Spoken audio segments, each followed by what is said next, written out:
ഇപ്പോഴും ഞങ്ങൾ പ്രതീക്ഷിക്കുന്നത് ഇതൊരു ദേശീയ തലത്തിലുള്ള ഒരു മൂഡ് ഓഫ് ദ കൺട്രിയുടെ അതേ പ്രതിഫലനം എക്സിറ്റ് പോൾസിലുണ്ട് എന്ന് പ്രതീക്ഷിക്കുന്നു. ഒരുപാട് ഇറഗുലാരിറ്റീസ് എക്സിറ്റ് പോളുമായി ബന്ധപ്പെട്ട് കാണാൻ സാധിക്കും. എങ്കിലും ചില സൂചനകൾ എക്സിറ്റ് പോൾസ് നൽകുന്നുണ്ട് എന്നുള്ളത് ഞാൻ നിഷേധിക്കുന്നില്ല.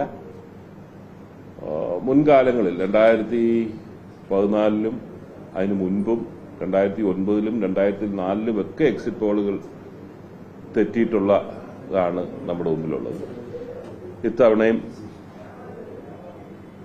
ആ നിലയിൽ ഫലം വരുമ്പോൾ വ്യത്യസ്തമാകും എന്ന് തന്നെയാണ് പ്രതീക്ഷ.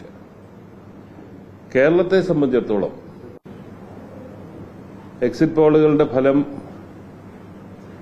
എന്നിൽ സമ്മിശ്ര വികാരമാണ് ഉണ്ടാക്കി.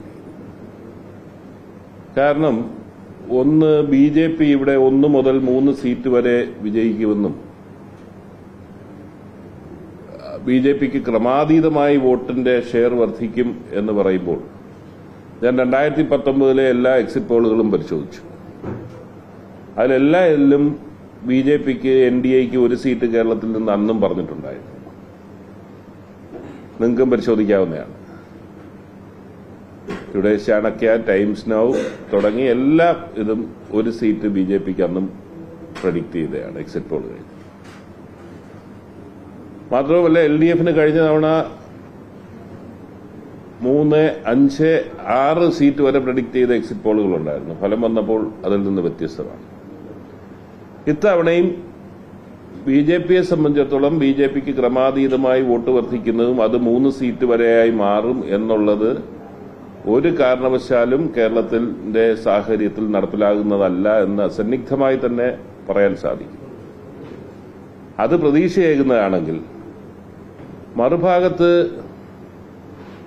ബി.ജെ.പിയുടെ വോട്ട് ഷെയർ വർദ്ധിക്കും എന്നുള്ള കണ്ടെത്തലുകൾ ആശങ്കപ്പെടുത്തുന്നതാണ്.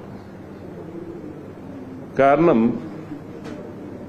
ഈ തെരഞ്ഞെടുപ്പ് വേളയിൽ തന്നെ രാഷ്ട്രീയം നിരീക്ഷിച്ചവർക്ക് ബോധ്യപ്പെടുന്ന ഒരു കാര്യമുണ്ടായിരുന്നു. ഇത്തവണ കേരളത്തിൽ ബി.ജെ.പിക്ക് വോട്ട് വർദ്ധിക്കുന്നെങ്കിൽ അത് ഇടതുപക്ഷ ജനാധിപത്യ മുന്നണിയുടെ വോട്ടാണ് ചോർച്ചയുണ്ടാകുന്നത് എന്നുള്ളത് ബോധ്യപ്പെടുന്ന കാര്യം. അതിന് 2 ഘടകങ്ങളായിരുന്നു. ഒന്ന്, സംഘടനാപരമായിട്ടുള്ള തീരുമാനപ്രകാരം ഏതാനും മണ്ഡലങ്ങളിൽ വോട്ട് മറിച്ചു എന്നുള്ളത് പലരും നിരീക്ഷിച്ചെങ്കിലും പ്രത്യേകിച്ച് CPI മത്സരിക്കുന്ന ചില മണ്ഡലങ്ങളിലാണ് അങ്ങനെ ഒരു വോട്ട്,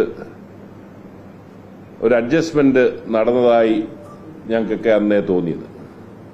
പക്ഷെ അതിലപ്പുറം കാണാത്ത ഒരു സാഹചര്യം ബി.ജെ.പിയെ എതിർക്കുന്ന ഇടതുപക്ഷ ജനാധിപത്യ മുന്നണിയും CPI-യും